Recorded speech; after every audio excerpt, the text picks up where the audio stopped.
Bom dia a todos, todos que sejam bem-vindos nessa sala. Mais uma vez estamos aqui como a representação do Sindicato das Santas Casas do Estado de São Paulo, com muita satisfação e a cortesia da Hospitalar, para que nós podemos, de tal sorte, não só produzir processos de conscientização, mas também trocarmos ideias sobre várias temáticas, não só ligadas à questão da prestação de serviços na área de saúde, equipamentos e assim sucessivamente, mas várias temáticas que envolvem não só a gestão do hospital, mas também as questões de humanização dentro do atendimento, seja ele de várias equipes multidisciplinar.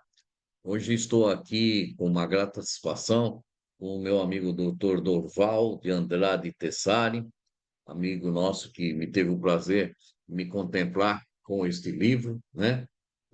Queria desde já agradecer aí o Dr. Durval por esse livro, Tudo Tem Sentido, inclusive o Câncer, e me chamou muita atenção esse exemplar pelo fato de nós termos conversado pessoalmente um dia lá no sindicato, e eu disse ao mesmo que eu levaria ele para estar numa entrevista da Hugman para mostrar não só esses aspectos de humanização, mas também o atendimento médico das demais equipes multidisciplinares que ocorrem hoje em todos os tratamentos oncológicos. Sabemos que as questões oncológicas no mundo por aí afora, elas são realmente muito complicadas, muito sensíveis, e há uma necessidade de um compromisso específico, não só das equipes, mas também do corpo médico. Então, é sobre esse tema que eu vou pedir para que o doutor Dorval nos apresente aqui algumas falas sobre isso. Doutor Dorval,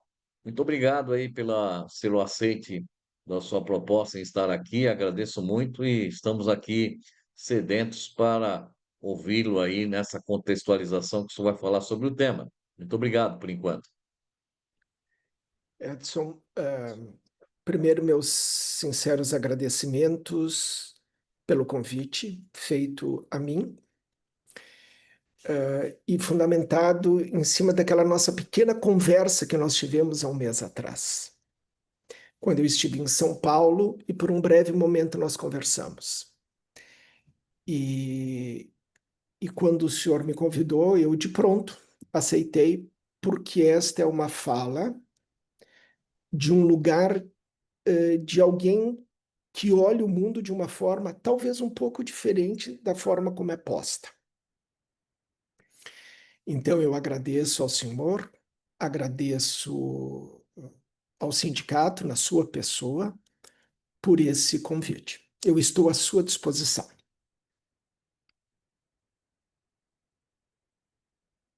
Uma falha minha aqui que eu fechei o microfone. Doutor, veja, eu tenho observado, através da sua lavra, esse conhecimento profundo do relacionamento das questões que afligem toda a população com relação à doença, né? E quais são as dificuldades, né, para que essas pessoas possam ter ou ser acolhidas dentro do próprio sistema de saúde. Nós sabemos que o Sistema Único de Saúde é um sistema diferenciado, que tem essa prospecção de atendimento a uma população carente, mas mesmo assim, esses atendimentos, quiçá sejam humanizados ou não, se faz necessário um processo de conscientização sobre o atendimento, sobre os avanços tecnológicos, os avanços farmacêuticos, e dentro desta área, fazer com que todos estes atores possam conversar, sensibilizar para esta situação que trata várias pessoas com situações realmente muito graves e muitas vezes com processos paliativos um tanto longos. Edson, essa tua colocação, ela é muito pertinente, principalmente da forma como eu vejo. Tá. Trazendo um pouquinho da minha formação, eu sou médico, ginecologista. Eu sou formado pela Universidade de Caxias do Sul e fiz a minha especialização no Instituto de Ginecologia da Federal do Rio de Janeiro. Depois eu fiquei um ano na Fundação das Pioneiras Sociais, em Vila Isabel, no Rio de Janeiro, que hoje é uma unidade do INCA. Bom, ali se tinha um atendimento muito bom. A partir daquele ano, e quando eu volto para Caxias do Sul, em 1989, eu me deparo, obviamente, que veja, são quase 40 anos atrás, uma realidade completamente diferente de hoje. Então, naquela época, então, o tratamento do câncer de mama, ele estava saindo de um tratamento radical para um tratamento mais conservador e já evoluindo a questão da quimioterapia e da radioterapia. E hoje nós estamos com um avanço muito grande com as cirurgias minimamente invasivas, o uso de radioterapia, quimioterapia e de moduladores imunológicos. Ponto. Eu acho que a evolução da medicina, ela está sendo espetacular. Métodos de diagnóstico cada vez mais precoce, tratamentos mais eficazes, com menos efeitos colaterais.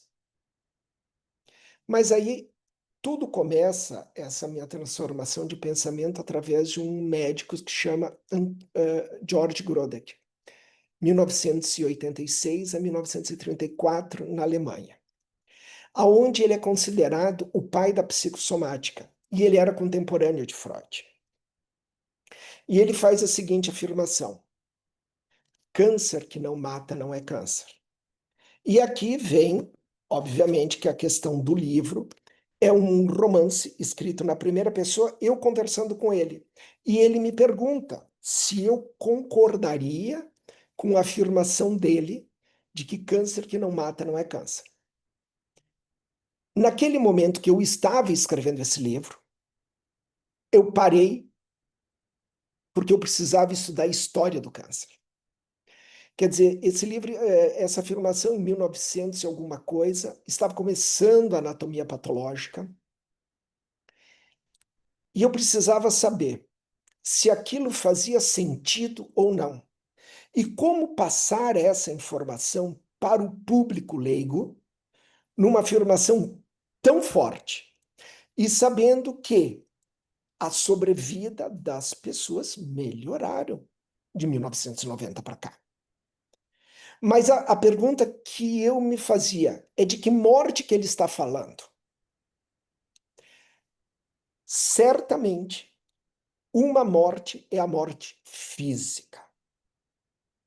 A outra é a morte daquilo que tu representas, para que tu possa assumir um novo papel na tua vida, na tua existência. Quando eu me dou conta disso, em questão de um mês eu escrevo o livro.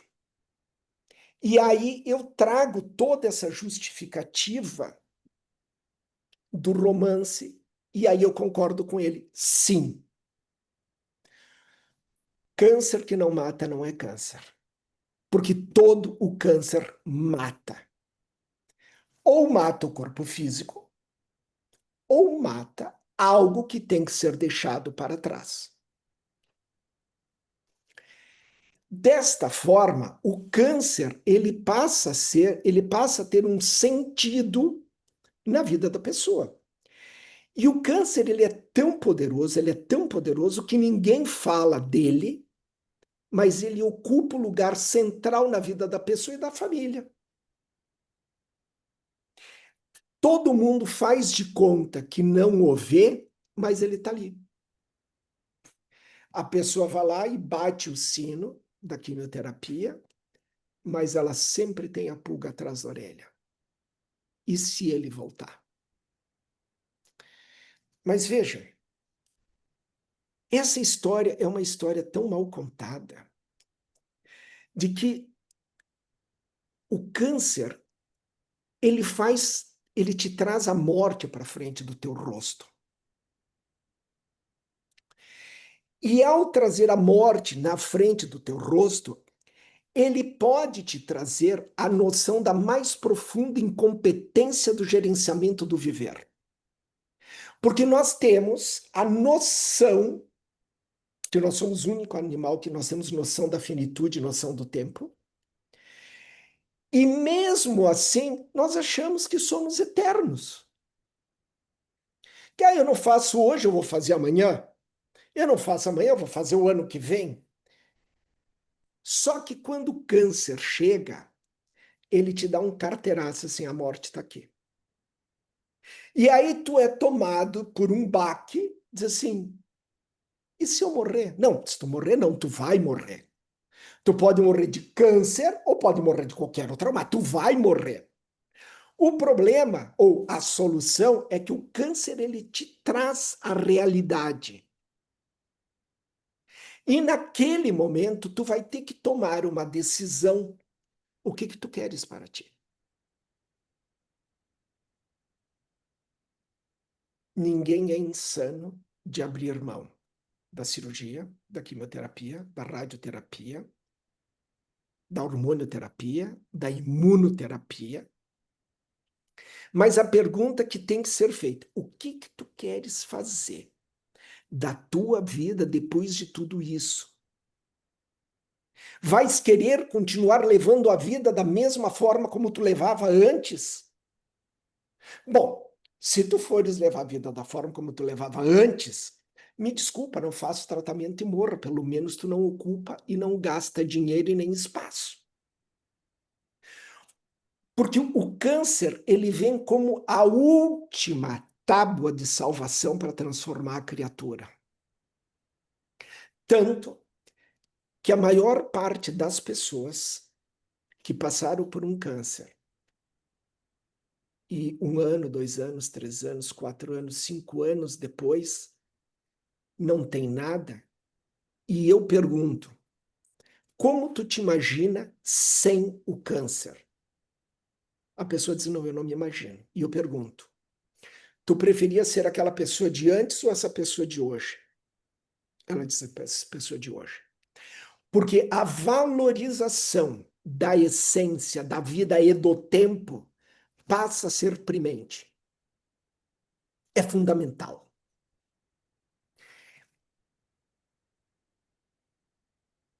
E acho que as pessoas e o sistema não está preparado para isso. Porque o que acontece? Uma pessoa, assim, na minha clínica, eu estou no meu consultório, eu nunca vi um câncer pagar consulta.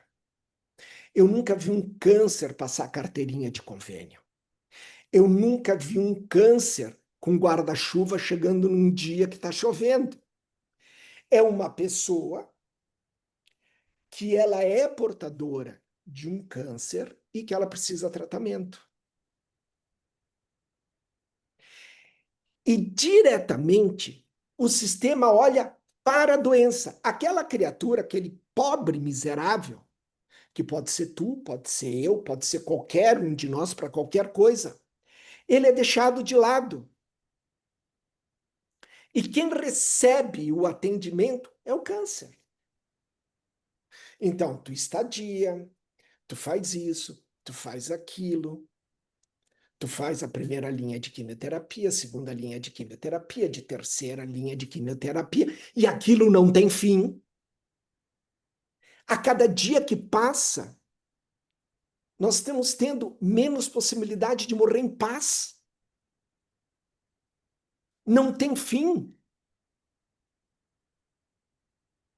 Por quê? Tu faz a primeira linha de quimioterapia. Ok. Faz a segunda linha de quimioterapia. Ok. Não teve contenção. Terceira linha de quimioterapia. O que tu tem que fazer? Tu vai querer lutar contra a morte? Aí algumas pessoas vão dizer assim, mas talvez, tu não estejas nessa situação. Sim, realmente. Mas eu tenho alguns exemplos que são coisas dramáticas. Por exemplo, de um colega que há um tempo atrás teve um tumor raro entre o fígado e o pâncreas. Ele fez a primeira linha de quimioterapia, controlou o tumor, não regrediu. Ele controlou o tumor. 1 ano depois, ele foi para uma segunda linha. Foi por uma terceira linha que arrebentou o coração dele, que antigamente se usava adriamicina, não sei se ainda hoje usa. E ele, com tumor crescendo, com insuficiência cardíaca, colocaram um marca-passo nele. Não, por favor, isso não tem bom senso. E a forma como ele morre, com infusão de quimioterapia amarrado numa cama. Se isso não é dramático, é o quê? Será que não está na hora de nós começarmos a olhar para as pessoas e não para as doenças? Será que ao preparar médicos e profissionais da área da saúde para ouvir o verdadeiro sentimento da pessoa, será que ela não terá uma resposta melhor ao tratamento? Certamente isso eu já posso dizer que sim, que a neurociência já está provando. Mas, apesar disso tudo não funcionar, pelo menos essa pessoa vai ser acolhida e vai ser vista. A semana passada eu atendi uma senhora com câncer de mama e ela está usando, ela fez cirurgia, fez quimioterapia, hormonioterapia, está usando imunoterapia. E ela me procurou com a seguinte coisa, seguinte situação. Eu estou na menopausa, 47, 48 anos. Ok. Grodek dizia que o mais importante não é aquilo que o paciente te diz, é aquilo que ele não pode te dizer. E ela disse, eu estou com calorões. Em um determinado momento, eu percebo que cai uma lágrima dela. E eu pergunto, se tu tivesse que dar um nome para essa lágrima que está caindo, que nome que tu darias? Ela não fala e ela continua dizendo assim, Dr. Dorval, eu não me sinto mais mulher. Ok. Eu estou em dívida com meu marido como mulher. Olha o que ela está dizendo. Eu disse, o que representa isso para ti? Eu tenho medo de perdê-lo. Solidão, solidão e solidão.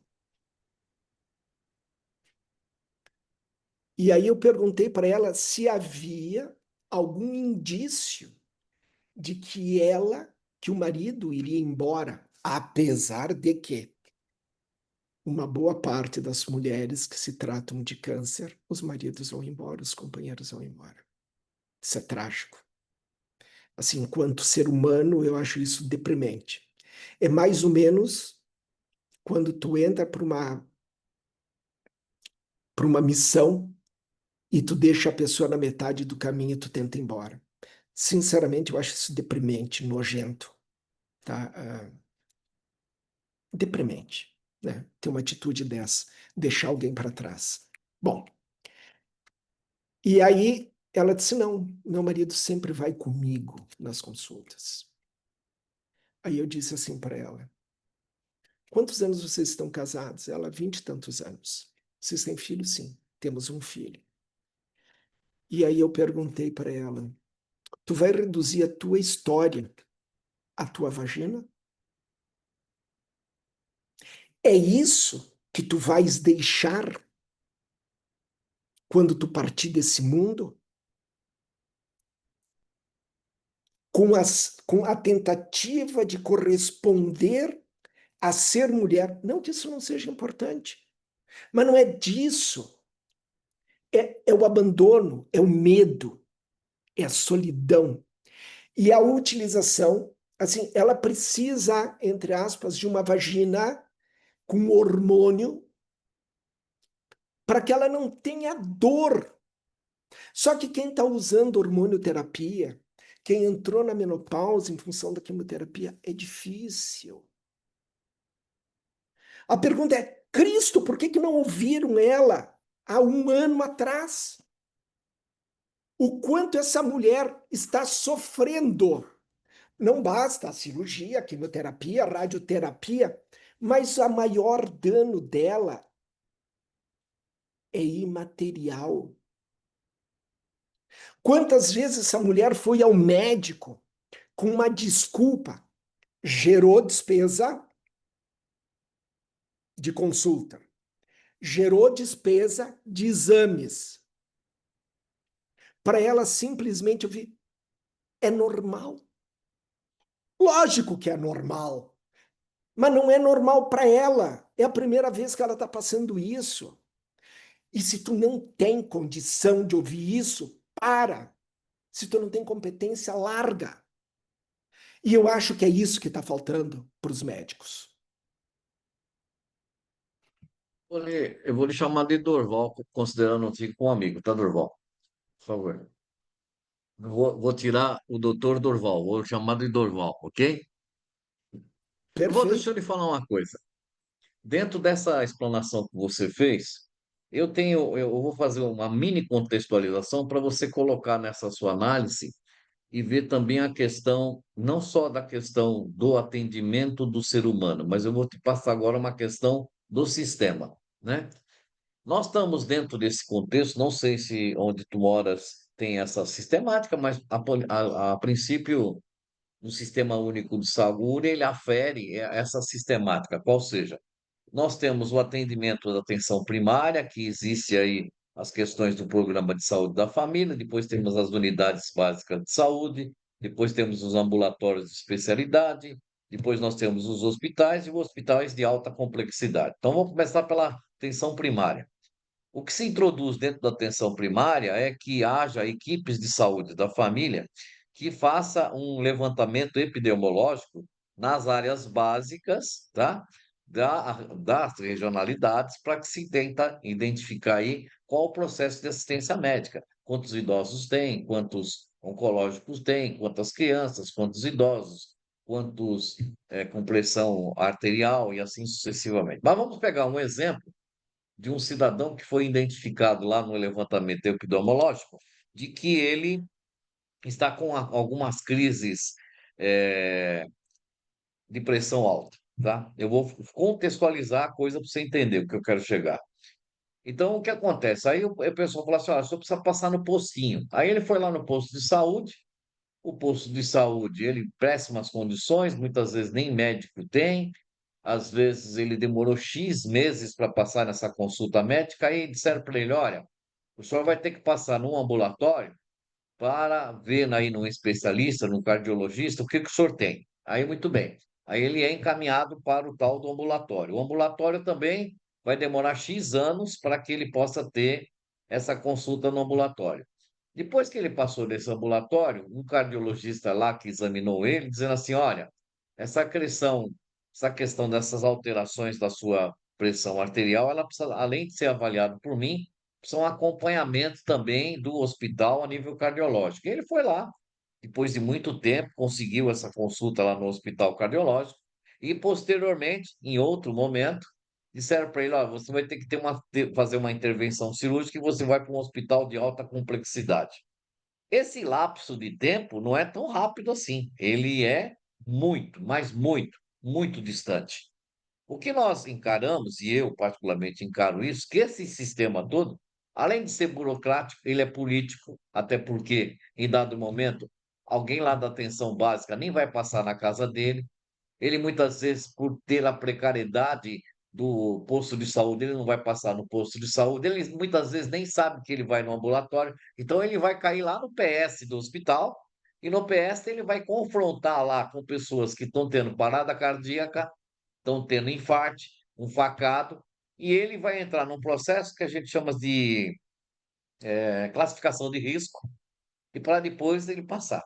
Então, veja, se é nesse contexto, eu imagino que não só essa questão de uma análise científica e social, há também a questão do sistema, né? Porque a gente sabe que não temos médicos suficientes para isso. E há uma outra vertente, com todo o respeito que eu devo a você, que boa parte destes, não só médicos, mas enfermeiros e outras equipes multidisciplinares, não vão em áreas periféricas. Aqui em caso, em São Paulo, por exemplo, existem algumas regiões aqui que, para ter um acesso àquela comunidade, precisa autorização, senão não entra, tá?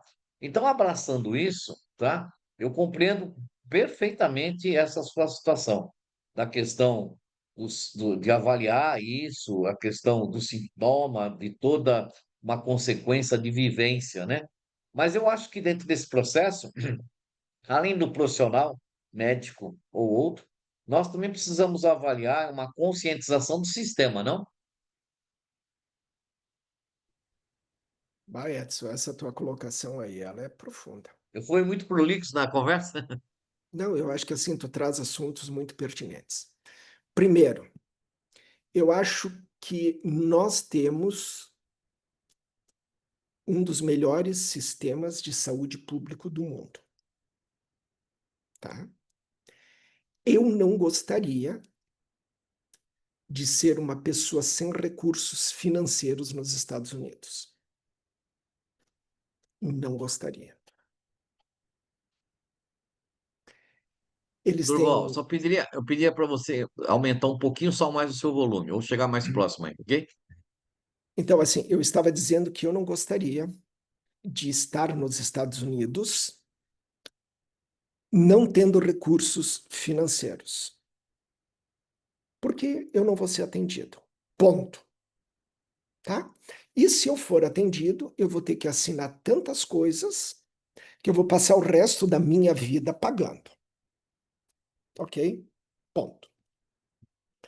Nós temos aqui no Brasil, infelizmente, a mania de fazer mal feito para custar mais barato. E eu acredito que fazer bem feito custa muito barato. Porque se tu faz bem feito alguma coisa, tu não precisa remendar. É mais ou menos quando tu vai fazer uma casa.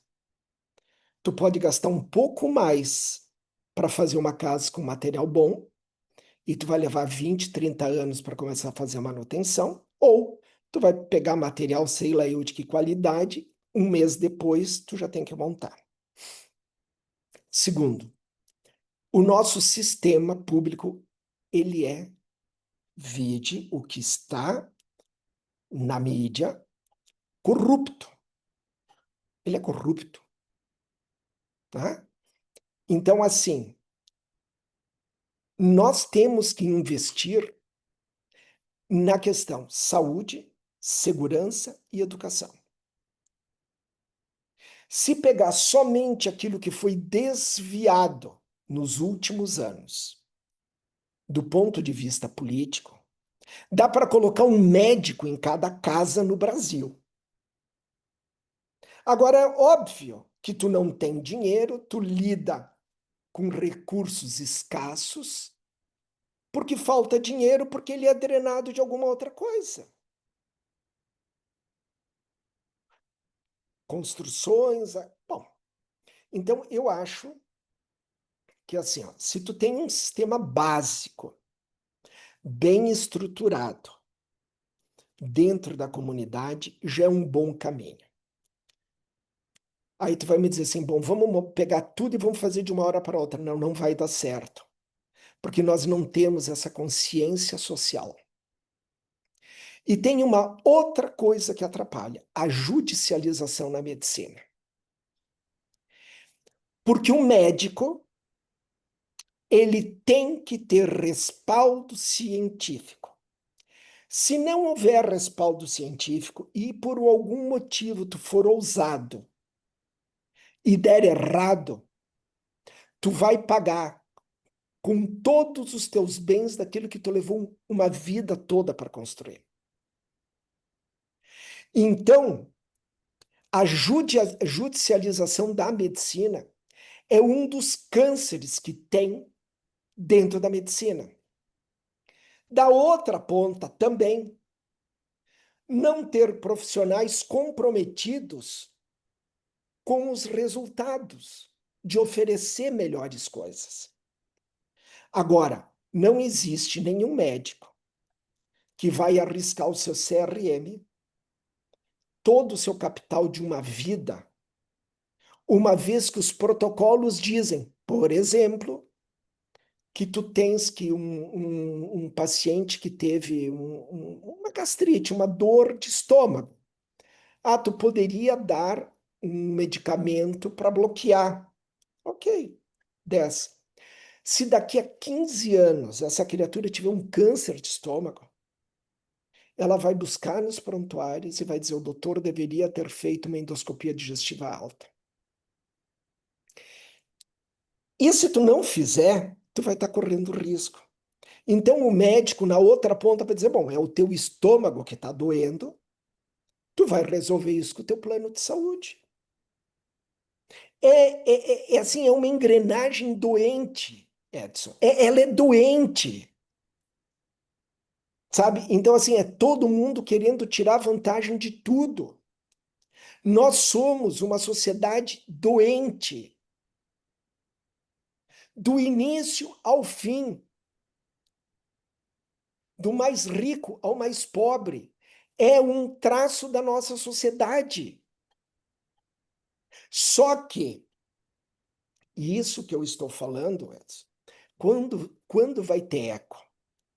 Quando a água bater, não na boca, no nariz.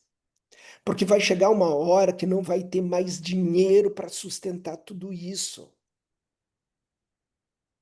O que nós faremos? Bom, eu não sou político, eu não ganho para isso. Se eu não consigo, dentro da minha cidade, sensibilizar as pessoas que estão próximas a mim, eu não consigo entrar no meu hospital da Unimed, porque é um discurso utópico, é um discurso fantasioso, mas com certeza, a hora que forem morrer, vai querer que alguém pegue na mão, fazendo quimioterapia ou não. Então, este é um momento, eu também não sei se isso aqui vai adiante, sabe? Porque é muita doença. Nós teríamos que entrar dentro de um CTI e ficar lá 10 anos, porque já começa dos textos científicos que são manipulados, a necessidade de produção de artigos científicos cada vez mais para ter uma nota, para ser classificado, para tu ser doutor disso, doutor daquilo. Ok. Enquanto isso, está todo mundo lá embaixo morrendo.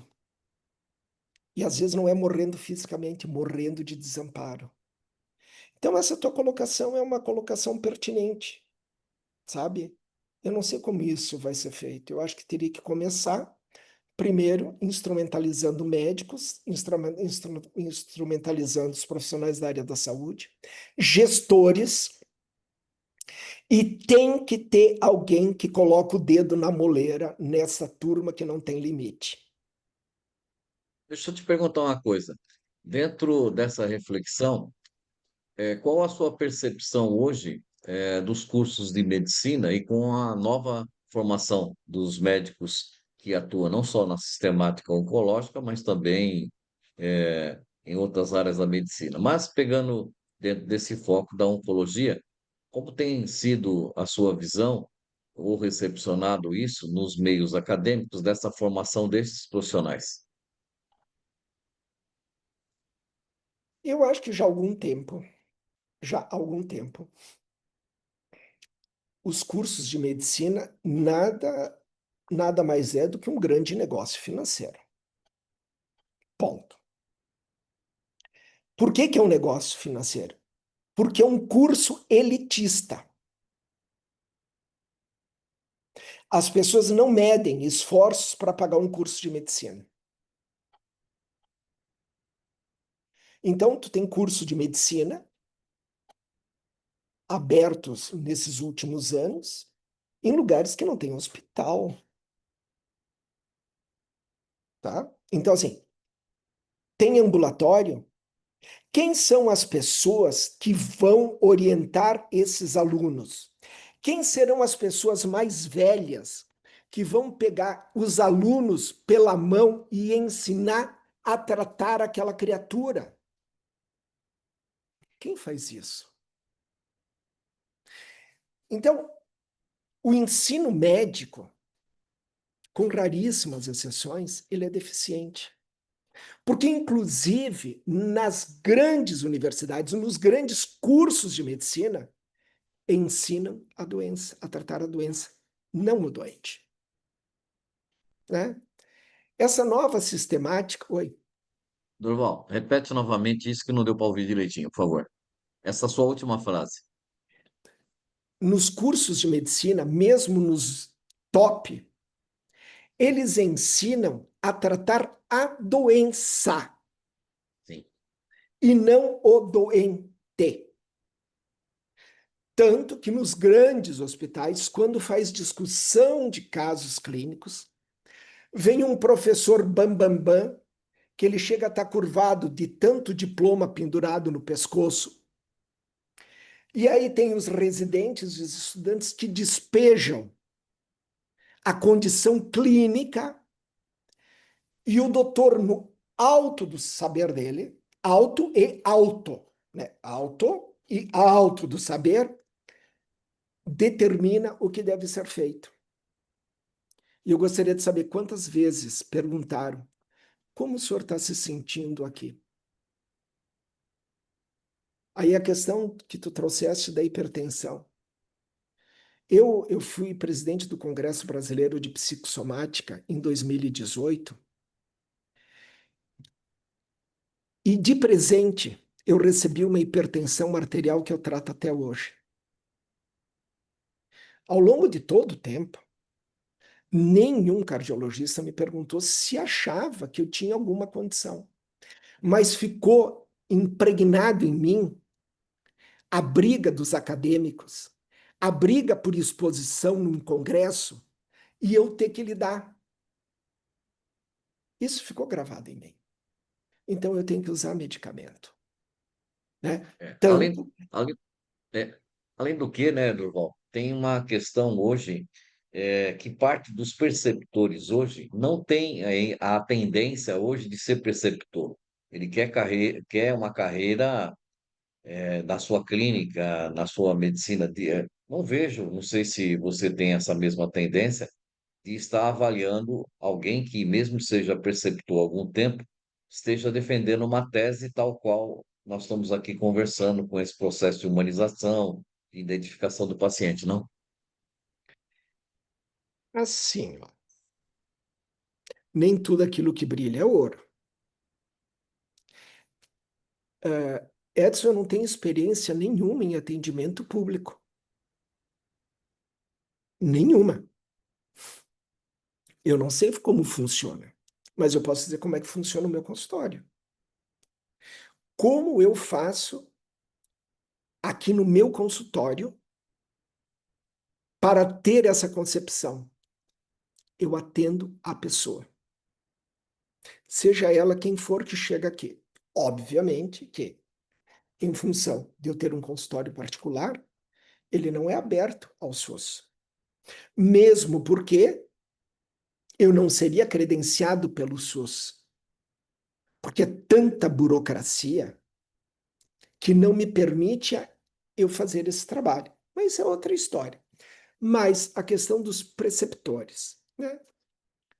Tudo tem que. Alguém tem que começar a ensinar todas essas criaturas que o mais importante é aquela criatura que está deitada, é aquela coisa que vive naquele corpo. E que a morte, ela é um fato.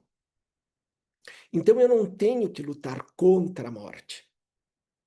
Eu tenho que ajudar essa criatura entre o momento que ela está doente e até o momento da morte, como ela vai viver. Porque a vida é um palco de experiência. Cara, eu não tenho um calo na minha mão. Eu não sei o que é passar fome, eu não sei o que é passar frio. Eu tive a felicidade, tenho a felicidade de ter tido os pais, mesmo sendo um motorista de caminhão e uma operária, de dizer para mim que o único trabalho que eu tinha era estudar. Então, o que eu sei fazer é isso aqui. E a minha mãe dizia para mim: olha, tu não precisa trabalhar, mas se tu vieres com uma nota vermelha, eu sou da época da nota vermelha, eu te racho no meio. E eu assim obedeci. O que eu faço é estudar. E a minha grande fonte de inspiração é a dor do outro, porque a pessoa chega aqui, ela me dá de presente a vida dela inteira. E eu saio daqui e disse, puxa vida, como essa pessoa vive? Como é que essa pessoa pode viver? Então, eu sou um abençoado, primeiro, por ser médico, segundo, por ter tido condição, por ter saúde e por ter, no mínimo, 3 neurônios que pensam, sabe? E, e oxalá que algum dia possa se transformar tanto quanto Grodek fez isso em 1900 e não mudou nada. E não mudou nada. O teu. Desculpa. Estamos abrindo a partir de agora o chat aqui para que as pessoas que estejam na sala possam, ok, não fazer perguntas ao Dr. Durval, está à disposição aí para que as pessoas possam fazer pergunta no chat ao Durval. Deixa eu lhe falar uma outra coisa. Dentro dessas condicionantes e dentro dessas características, e dentro desse próprio mundo a qual você vê diariamente e identifica isso no seu, na sua, como é que se diz assim, no seu comprometimento de ofício, primeiramente queria parabenizar você por essa sensibilização, primeiro. Segundo, que são raros os profissionais que têm essa visão. O que você poderia, dentro de sua experiência, passar para alguém que seja colega seu, que esteja nesse exato momento, ou que aqueles que estejam nos assistindo, pedir para os seus colegas pares que atuam dentro dessa área, quais seriam as reflexões importantes nesse mundo atual, diante desse conceito que você tem sobre o tratamento oncológico? Primeiro, eu vou usar uma expressão que talvez não seja mais adequada. Mas para fazer isso tem que ter saco. Tem que ter paciência. Tem que ser tolerante. E tem que ter compaixão. Porque fica difícil tu te disponibilizar para uma pessoa que está em sofrimento, que tem a morte na frente. E se tu vai fazer uma pergunta, tu não te sentir capacitado de dar conta disso tudo. Porque é uma avalanche, é um terremoto, né? Tu vai mexer na pedra, tu tem que saber que tu pode te machucar. E tu tem que saber aonde que tu vai mexer nela. Sendo assim, eu acredito. Primeiro, tem que se instrumentalizar. Tem que procurar cursos que te ofereçam esta condição. Segundo, tem que ler. Ler muito. E uma sugestão de leitura. Então, assim, Grodek, George Grodek, são 3, 4 livros que ele tem, né? Tem esse livro que eu escrevi. Tem um outro livro que é Cartas de uma Travessia, tá? Que são relatos. Um primeiro é romance, o segundo é um relato que eu tive com a Bia Cardella, uma psicóloga que faleceu dia 5 de março de 2024, em decorrência de um câncer de intestino, quando nós trocamos cartas. A questão é, tu tem que te preparar. Com a inteligência artificial, eu acho maravilhosa porque a inteligência artificial, ela está democratizando o ensino e o conhecimento. Porque antigamente eram somente as pessoas que tinham muito, muito, muito, muito dinheiro que podiam fazer assinaturas de revistas top. Hoje, tu paga um serviço e tu consegue ter acesso a essas informações. As melhores informações, as mais atuais. Então, tu pode estar em Bangladesh, tu pode estar no Rio de Janeiro, em Houston, Caxias, Porto Alegre, São Paulo, Ribeirão Preto. O protocolo vai ser o mesmo. Mas o que vai diferenciar são duas coisas. É a pessoa que está recebendo a informação e, segundo, como tu vais passar a informação para ela. Então, mas Durval, veja, eu entendo até que realmente ontem nós estávamos discutindo isso, o uso da inteligência artificial, né? E veja todas essas facilidades democraticamente expostas por você. Mas ainda eu vejo que, por mais que impere todas as questões de instrumentalização do atendimento pela IA, seja no atendimento do prontuário, seja no laudo e etc. e tal, mas ainda para mim, eu vou nessa linha que você iniciou hoje a sua fala, qual seja, é o processo de humanização. Porque se não houver de forma nenhuma a consciência de que do outro lado de quem você está atendendo há um ser, seja ele com uma enfermidade grande ou psicológica ou psicossocial, certo? Eu acho que o êxito da recuperação e o sucesso da sua contribuição profissional, ela inexiste, penso eu. É assim, ó, o que tu estás dizendo é assim, ó, traduzindo. Tu quer fazer um bolo de chocolate. Tu tem farinha, tu tem sal, tu tem todas as formas e fórmulas para fazer um bolo de chocolate. Agora, somente a capacidade de entender a temperatura que tu vai colocar, o tempo, tu tem que ver o fermento que tu vai colocar, a qualidade, como é que tu vai fazer isso? Não é jogar na panela ou no forno. Os dados estão aí. A questão é como tu vai capturar este ser que sofre. Tu vai pegar, isso é uma teoria de campo, tu vai pegar esta informação, tu vai misturar, tu vai transformar e tu vai dar de presente para a pessoa.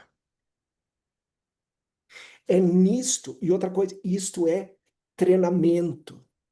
Se eu aprendi a fazer isso, mais pessoas podem fazer. Mas isso tem que ter vontade. Tu tem que ter tempo. Tu tem que estar disponível a ouvir a dor do outro. Aí tu vai dizer, não tem tempo. O que que eu vou fazer?